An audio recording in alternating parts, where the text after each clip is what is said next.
आम्ही जावईला 2 वर्षापासून जातो. आम्हाला भरपूर त्यांच्यापासून अनुभव आलाय. माझ्या घरची परिस्थिती एकदम बिकट आहे, तरी पण मला कुठल्या गोष्टीची अशी कमतरता पडत नाही. मी ज्या वेळेला तिथं जातो त्यावेळेला मला इतकं समाधान वाटतंय की मला रविवार कधी येतोय, अमावस्या कधी येते असं वाटत असतंय मला.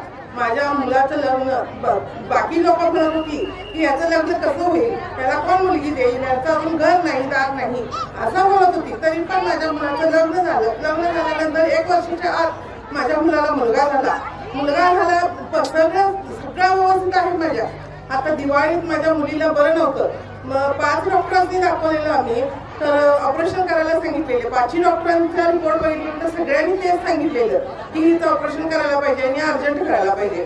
तर आम्ही मिरजेला पण दाखवलं, इथं पण दाखवलं. ज्या वेळेला आम्ही देवांच्याकडे आलो त्या